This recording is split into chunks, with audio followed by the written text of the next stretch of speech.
So I started a fresh playthrough of Enshrouded just this year, and it just got a massive content drop that the devs let me poke around, explore some of their stuff a bit early. The new Thralls of Twilight update you can go check out that just went live injects tons of new content into the game, like making the night gameplay more dynamic with more to do. In the old build, I would just often sleep through the nights, but not anymore. There's more things out there that are hidden that you can only acquire and find at night. The areas covered in Shroud are populated with new creatures and bosses. A full weapon gem system has been added, providing more ways to build out your character. A colorizing station, new armor sets, spells, items, blocks, materials, and new points of interest spread all over the map. But before I get into my journey through all that new stuff, Enshrouded has sponsored this video, so I have a link down in the description if you want to grab it on Steam. The new update is live.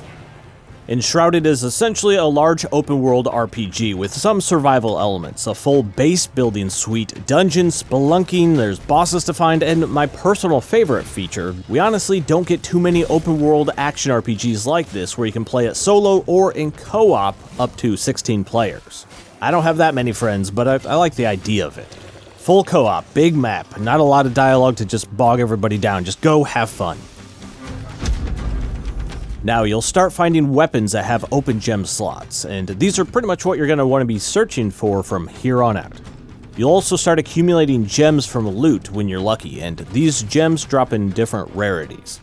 Then you'll need to seek out a gem forge, which are new locations in shrouded areas, indicated by this symbol on the map. These forges are going to be small stone structures that you can open and access a unique crafting station. Here you can insert, extract, and upgrade gems, or recycle unwanted gems to get some resources back. Many of these gem effects will change how your character approaches combat. Like the Gem of Meteoric Impact activates after you glide for a few seconds, turning you into a fiery phoenix that explodes when you faceplant into the ground. This is a good one to pair with the double jump if you unlock that in your skill tree, since you can get into the glide off of just flat ground.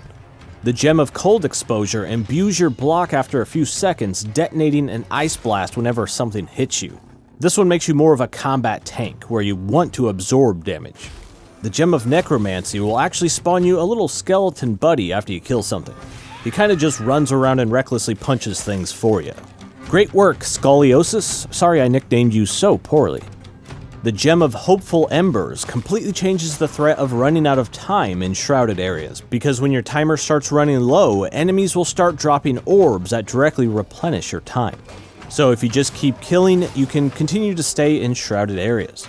The Gem of Storm's Eye will mark targets with a special debuff that will chain lightning to any other enemies that you've also painted that debuff on. I like to put this one on a wand to get kinda like a battle mage vibe. The Gem of Soul Reaping will drop these large flasks after you kill something that will replenish your health when destroyed. Great to have playing solo to keep yourself alive, but also a solid support player option co-op, since you'll be leaving these gothic juice boxes all over the place for your buddies to pop when they need HP. Those are just some of my personal favorite gems I messed around with, but this update adds over 20 of them with different effects. In order to use the Shroud Forge, you'll need this new resource called Archaic Essence. These can be looted from Shroud enemies or acquired from Shroud foliage like these orange pod things. Other than the big combat changes that the gems bring in, there's also two new spells, the Heal Beam and Shroud Beam. The Heal Beam seems aimed at healing hypothetical allies, I have none. Be my friend! But the Shroud Beam is a strong channeled spell that can pierce through and hit multiple enemies. The shrouded areas and the night itself have been filled with additional threats, but also rewards for exploring them. Tentacles will surprise pop out like your average Saturday, large jellyfish will bombard you with their own babies, and other weird abominations will try to hunt you down.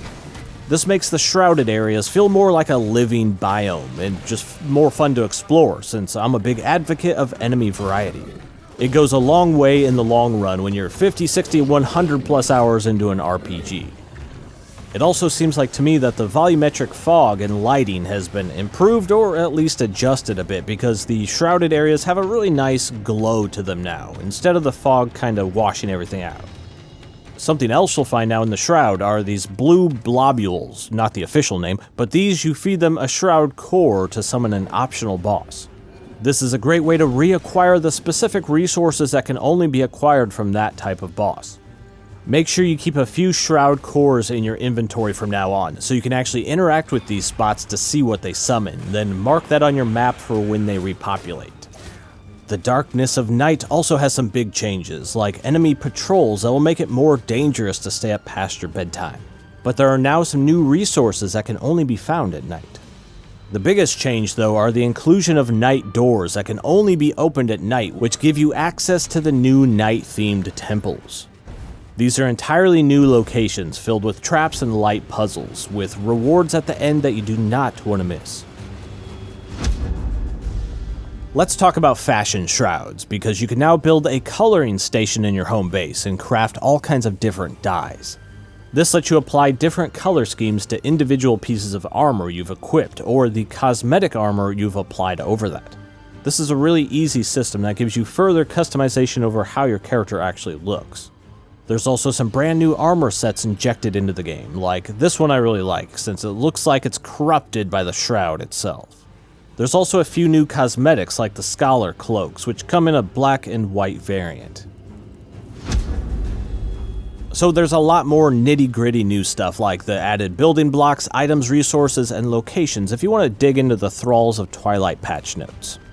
If you already have an old save file in Enshrouded, it's a great time to return to the game since it added all this new stuff that you'll want to add to your home base and further build out your character. But if you've never played Enshrouded, easily this update is the best place to start. The scope of the game is larger than ever, and most of these changes are applied all throughout, so they affect early game exploration, the mid game, and late game. All the new content is seamlessly injected all across the map, so you'll start coming across it right away. Since I just started Enshrouded this year in Update 5, then continued now into Update 6, there are a few key takeaways that stood out the most to me. 1. This has some great dungeons that are so expansive that sometimes you can spend an entire session just exploring deep into the unknown. 2. I like how one of the main forms of progression is saving NPCs that will then live back at your home base. Each will need to be housed, so you'll regularly need to use the building function, and each new NPC expands what you can craft. Makes it really feel like you're building out your own little village, all created with your own hands. And last, I have a few words of advice if you're just starting brand new. Follow the quest to save the blacksmith as soon as possible, so you can then make a small magic chest. These are a lifesaver. Crafting stations in your base can automatically pull resources directly from any magic chests in the area, freeing up a huge amount of inventory management.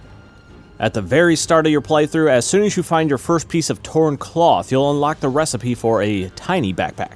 That's a quick and easy way to get an extra 8 inventory slots. I then recommend following the quest to save the hunter, because that NPC will let you craft a drying rack to make dried fur.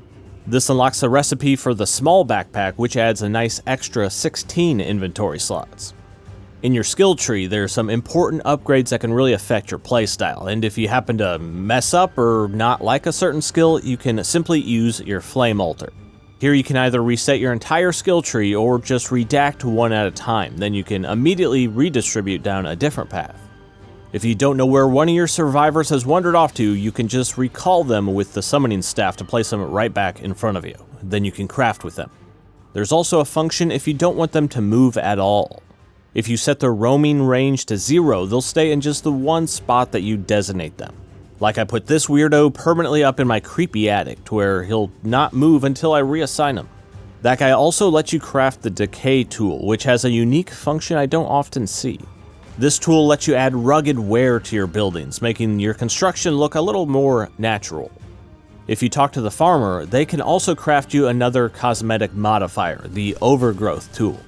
This will let you paint some foliage directly all over your buildings, or cover them with the growth from the shroud. And finally, if you just need some extra archaic essence for gem socketing, using the recycle function at the gem forge can turn any unneeded gems directly into essence.